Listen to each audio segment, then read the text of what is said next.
For the second part of our CHUMP project, we were instructed to complete the rest of the CHUMP build. This included building the control EEPROM, ALU, accumulator, address register, RAM, inverter, and multiplexer. The final product created is a 4-bit computer that can run a variety of different programs in the Chumpinese language. The program running currently is Feinberg's code.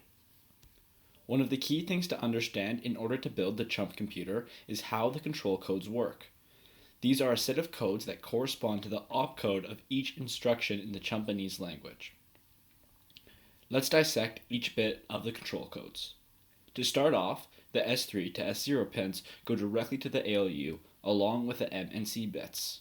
In brief, these pins determine the function the ALU executes.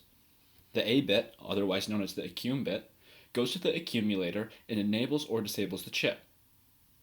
Finally, the read/write bit goes to the address register. This bit is responsible for alternating the RAM chip between its read and write capabilities. This might seem strange as the read or write bit goes to the address register, but this quirk ensures proper clocking.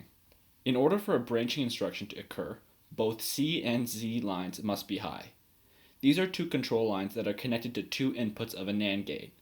This pulls the output of the NAND gate low, which triggers the load pin on the program counter. The C line is tied to the output of an AND gate. This AND gate is then tied to the two highest bits of the current instruction's opcode.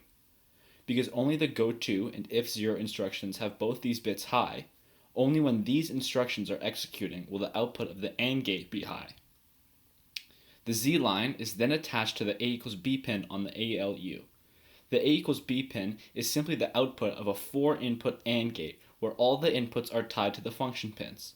So, if we want an unconditional branching, otherwise known as a goto instruction, we simply use the function f equals 1 on the ALU. Therefore, both C and Z lines are high and we can guarantee branching. If we want branching only when the accumulator is 0, the f equals inverted A command works on the ALU.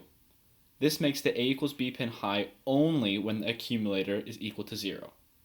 That is how the if0 instruction works. So for the last part of my CHUMP video, I like to go through each of my instructions and explain my program step by step. So my first instruction is read X. And then my next instruction is load it, so I'm going to place X on the function pins of the ALU. X in this case is 2, and then the next instruction is going to be subtract 3, so we're going to move that 2 into the accumulator, which is already there, and we're going to do 2 minus 3, which in this case, because of rollover, is just going to give you 15.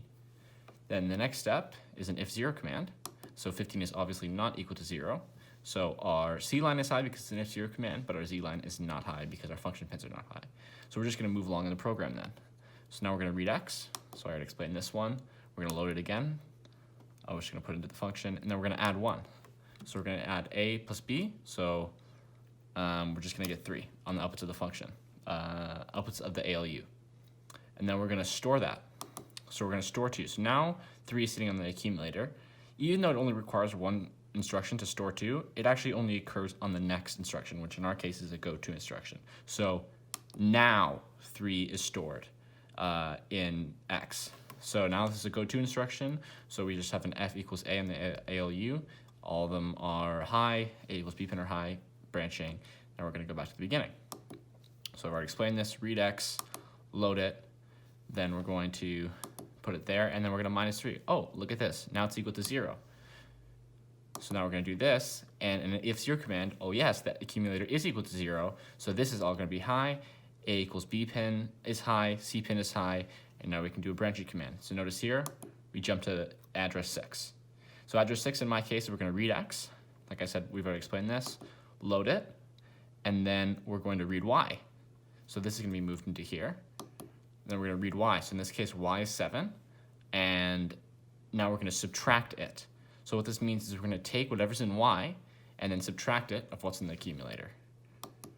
So right now, what was in Y was 6, so 3 minus 6 is going to give us 13 because of rollover. And then we're going to take that value 13, put it into the accumulator, and we're going to store 2. So like I said before, I just did a store 2 command, but it's not actually stored yet. So now on this go to command, Now it's stored. And then this is just a go-to 14 command, so it's going to stay here forever and just cycle forever. It's the end of the program, a forever while loop. Thank you for watching my video. Hopefully you enjoyed.